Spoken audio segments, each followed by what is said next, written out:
warahmatullahi wabarakatuh. Puji syukur kehadirat Allah subhanahu wa ta'ala yang telah memberikan kita semua beribu-ribu nikmat sehingga kita dapat menjalankan proses belajar mengajar walaupun secara daring.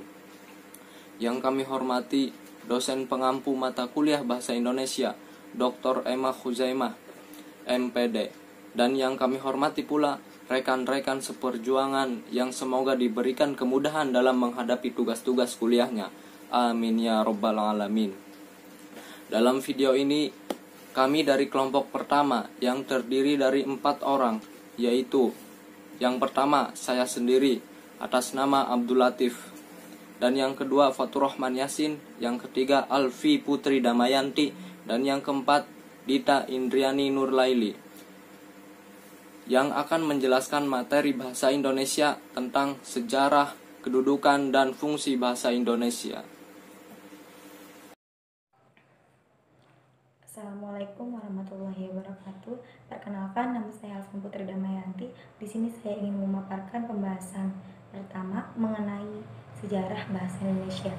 Bahasa Indonesia tumbuh dan berkembang dari bahasa Melayu yang sejak zaman dulu sudah dipergunakan sebagai bahasa umum. Bahasa bukan hanya di Kepulauan Nusantara, melainkan juga hampir di seluruh Asia Tenggara. Bahasa Melayu mulai dipakai di kawasan Asia Tenggara pada abad ke-7. Pada tanggal 28 Oktober 1928, bahasa Indonesia resmi menjadi bahasa persatuan dan atau bahasa nasional. Nama bahasa Indonesia tersebut sifatnya adalah politis karena setujuan dengan nama negara yang diidam-idamkan oleh bangsa Indonesia.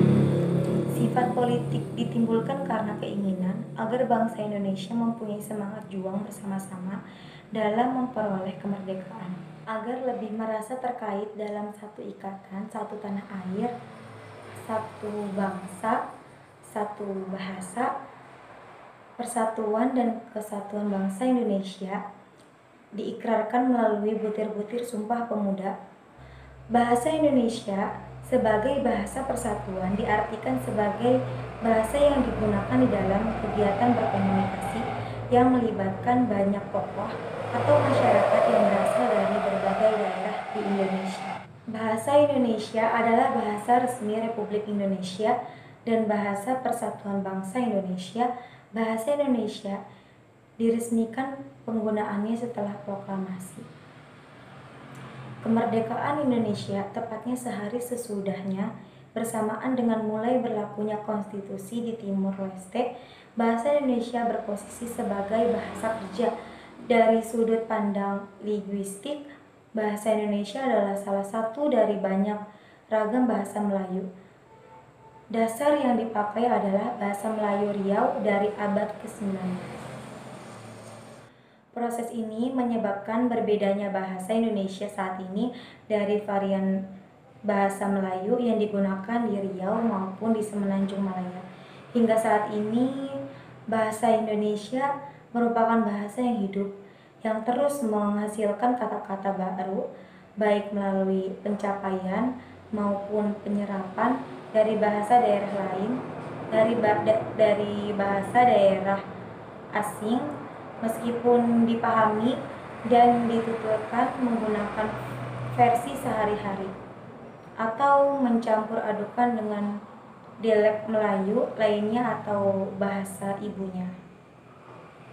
Meskipun demikian, bahasa Indonesia digunakan sangat luas di perguruan-perguruan, di media massa, sastra, perangkat lunak, surat menyurat resmi, dan berbagai forum publik lainnya, sehingga dapatlah dilakukan bahwa bahasa Indonesia digunakan oleh semua warga Indonesia. Segitu pemaparan sejarah bahasa Indonesia. Selanjutnya ada pembahasan kedua mengenai kedudukan bahasa Indonesia.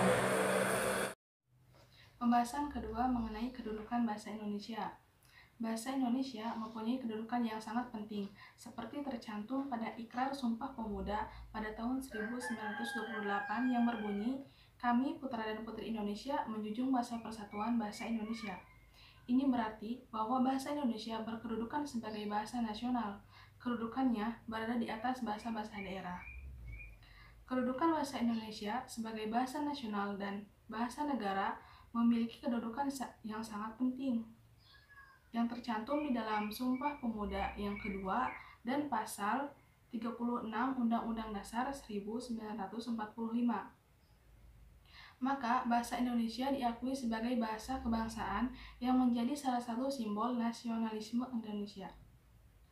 Kedudukan bahasa Indonesia dalam masyarakat Indonesia merupakan wujud dan simbol persatuan dan persaudaraan. Bahasa Indonesia mempunyai kedudukan sebagai bahasa nasional dan bahasa resmi, di antaranya 1. Bahasa nasional. Kedudukan bahasa Indonesia sebagai bahasa nasional memiliki kedudukan yang sangat penting yang tercantum di dalam Ikrar Sumpah Pemuda yang kedua. Hasil perumusan seminar politik bahasa nasional yang diselenggarakan di Indonesia pada tanggal 25–28 Februari 1975 menegaskan bahwa dalam kedudukannya sebagai bahasa nasional, bahasa Indonesia berfungsi sebagai berikut. 1. Lambang identitas nasional. 2. Lambang kebangsaan nasional. 3. Sarana pemersatu nasional. 4. Sarana perhubungan antar budaya dan daerah. Perkenalkan, nama saya Fatur Rahman Yasin. Di sini saya akan memaparkan materi tentang fungsi bahasa Indonesia. Fungsi bahasa dalam kedudukannya sebagai bahasa nasional ada 4 fungsi, yakni sebagai lambang kebanggaan kebangsaan, sebagai lambang identitas nasional, alat penghubung antar warga atau antar budaya, dan alat yang memungkinkan penyatuan berbagai suku bangsa dengan latar belakang sosial dan budaya dan bahasanya masing-masing ke dalam kesatuan kebangsaan Indonesia. Di dalam melaksanakan fungsi ini, bahasa Indonesia tentu harus memiliki identitas sendiri. Nah, bagaimana cara memiliki identitas itu? Kita bisa apabila masyarakat pemakainya membina dan mengembangkan sedemikian rupa sehingga bersih dari unsur bahasa lain. Berkat adanya bahasa nasional ini, kita dapat berhubungan satu sama lain, sehingga kesalahpahaman sebagai akibat perbedaan latar belakang budaya dan bahasa tidak perlu dikhawatirkan.